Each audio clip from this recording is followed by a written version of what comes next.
ছোট বড় সকলের ভীষণ পছন্দের দুর্দান্ত একটা রেসিপি আপনাদের সামনে নিয়ে এসেছি। আর এই গরমের সবজি পটল, এই পটল দিয়ে বানাবো আজকে পটল চিংড়ি। আর আজকে পটল চিংড়িটা আপনাদের এমনভাবেই বানিয়ে দেখাবো যেই একটা রান্না দিই চেটেপুটে ভাত খেয়ে নেবেন। তো চলুন রান্না বান্না শুরু করি। এখানেতে দেখুন বেশ বড় বড় সাইজের পটল আমি নিয়েছি পটল চিংড়ির জন্য। আর এখানে যে চিংড়ি মাছগুলো নিয়েছি এই যে এই সাইজের চিংড়ি মাছ নিয়েছি। পটল চিংড়ির জন্য কিন্তু এই সাইজের চিংড়ি মাছগুলোই ঠিক আছে। তো আপনারা দেখতে থাকুন আজকে পটল চিংড়ি রেসিপিটা। আর হ্যাঁ, আজকে পটল চিংড়িটা পেঁয়াজ রসুন ছাড়া বানাবো। তো চলুন শুরু করে দিই। পটল চিংড়ির জন্য চিংড়ি মাছগুলো বেছে নেবো।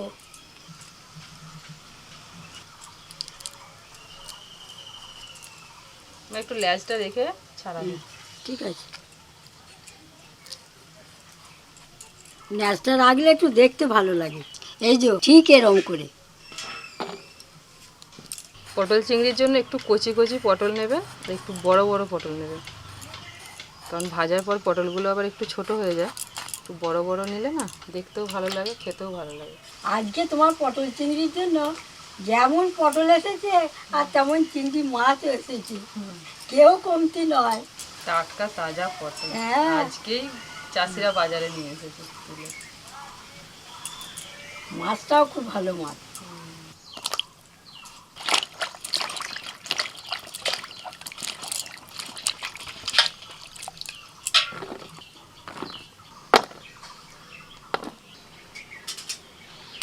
কি না, আমি নারকেলটা করে নিচ্ছি। হ্যাঁ,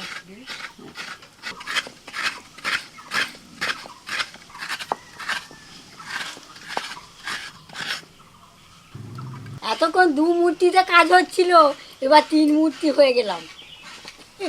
তাহলে তাড়াতাড়ি কাজ শেষ হয়ে যাবে।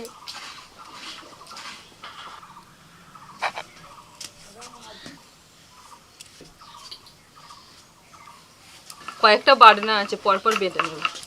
প্রথমে 2 চামচ পোস্ত বেটে নিচ্ছি।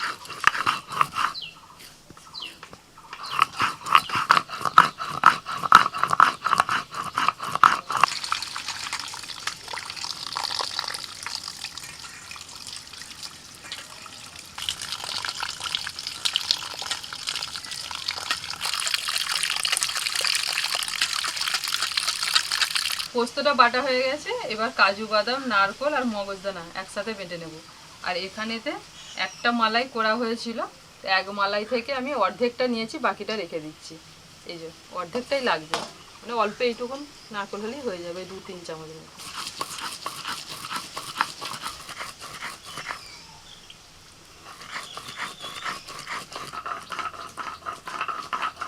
এখানে মাছের মধ্যে একটু লবণ আর হলুদ মাখিয়ে দিচ্ছি।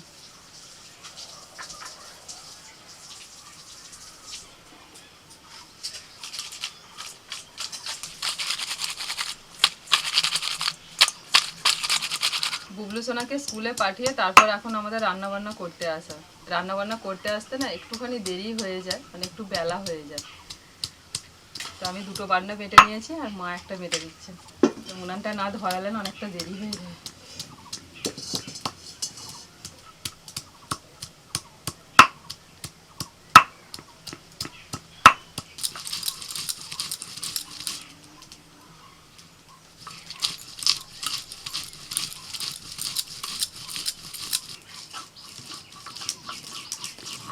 কড়াইতে দিয়ে দিচ্ছি সর্ষের তেল।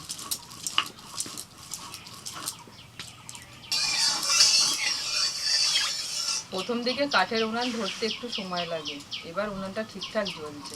তো তেল গরম হয়ে গেছে, দিয়ে দিচ্ছি আলু।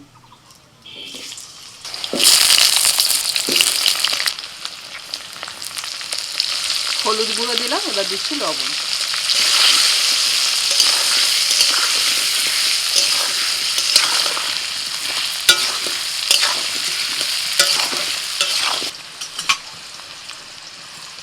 পটল চিংড়ির জন্য আলুটাকে খুব ভালো করে ভেজে নিতে হবে, মানে একটু বেশি করে ভাজতে হবে আলুটাকে। ঠিক আলুর গায়ে এরকম একটা ভাজার দাগ এসে যাবে, তখন আলুটা তুলে দিতে হবে।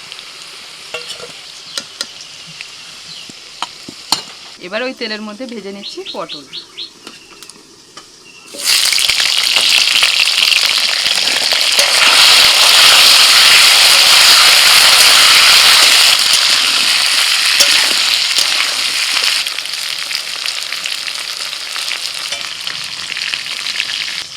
পটলটা পটলটাকে একটু বেশি করে ভেজে নিয়েছি। এই দেখুন পটলের গায়েতে একটু ভাজার কালার এসে গেছে, এবার তুলে নিই। চিংড়ি মাছ ভেজে নেব।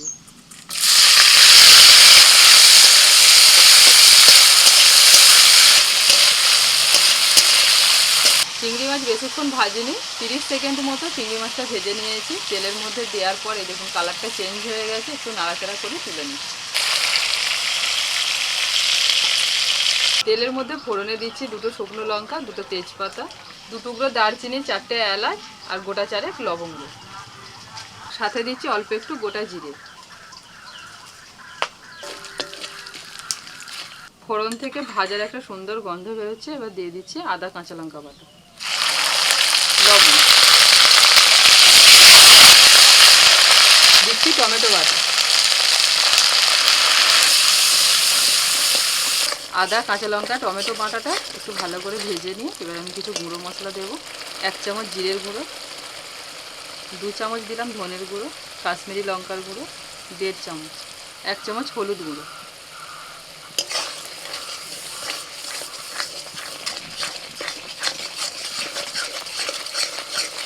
এই মশলা কষানোর কাছেই কিন্তু রান্নার স্বাদটা আসে। 2-4 মিনিট ভালো করে মশলাটা কষিয়ে নিয়েছি। এবার আমি দিয়ে দিচ্ছি নারকোল, কাজু বাদাম আর মগজদানা বাটা।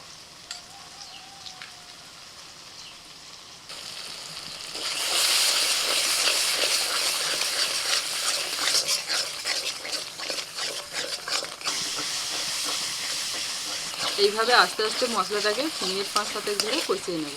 এখন একটু ঢাকা দিয়ে দিচ্ছি। 3-4 মিনিটের জন্য ঢাকা দিয়ে দিয়েছিলাম।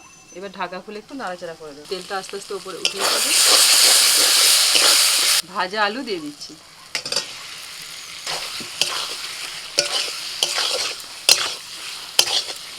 আলুটা মশলার সাথে ভালো করে কষিয়ে নিয়েছি। এবার আমি দিয়ে দিচ্ছি চিংড়ি মাছ আর পটল।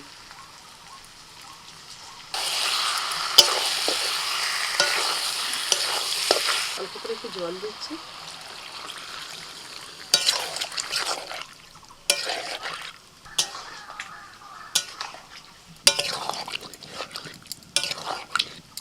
সব কিছু দিয়ে আরও 3-4 মিনিট কষিয়ে নিয়েছি। এবার জল দিয়ে দিচ্ছি।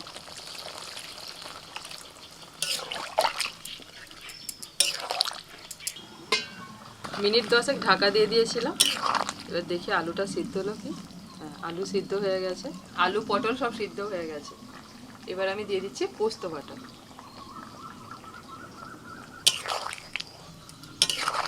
আবার আমি 2 মিনিটের জন্য ঢাকা দিচ্ছি। এবার দিয়ে দিচ্ছি অল্প একটুখানি চিনি, ওই 1 চামচ মতো। দিয়ে দিচ্ছি 1 চামচ গরম মশলার গুঁড়ো। সব শেষে দিচ্ছি 1 চামচ ঘি।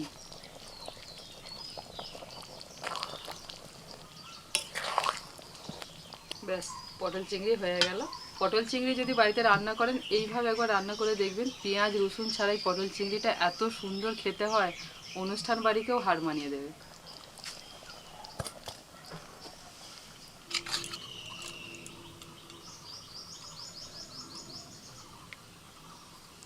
একটা আলু দিয়ে পিসিমা। আজকে আমাদের পটল চিংড়ি আর ভাত। আজকে আর আলাদা করে কিছু হয়নি। একটা তরকারিতেই ভালো ভাত খাওয়া যাবে ভালো। অনেকগুলো চিংড়ি মাছের তরকারি অনেকগুলো রান্না হলে না আবার মানে খেয়ে তৃপ্তি হয় না আমার, সত্যি কথা। অনেকে আছে এরকম, অনেকগুলো রান্না হলে কোনটা খাবো এরকম হয়ে যায়। দেখো চিংড়ি মাছটা এত ভালো হয়েছে, এইটা দিয়েই ভাত খাওয়া যাবে, আর কিছু লাগবে না। হ্যাঁ, ওই জন্য তো একটু গ্রেভি গ্রেভি রেখেছি যাতে মেখে মেখে খেতে পারো। একটাই রান্না। তুমি তো একটা রান্না করো না, খুব কমই, আজকেই করেছো। 2-3টে রান্না হবেই। আজকেই একটা রান্না, তবে একটা রান্না যা করেছো ও 2-3টের সময়। আজকে পুরো ভিডিওটা দেখার পরে এই পটল চিংড়ি রেসিপি আপনাদের কেমন লেগেছে কমেন্ট করে জানাবেন। ভালো লেগে থাকলে বাড়িতে এইভাবে একবার ট্রাই করবেন। সকলে সুস্থ থাকবেন, ভালো থাকবেন। এখানে ভিডিওটা শেষ করছি। আবার পরবর্তী ভিডিওতে আপনাদের সঙ্গে দেখা হচ্ছে। আজকের মতো টাটা।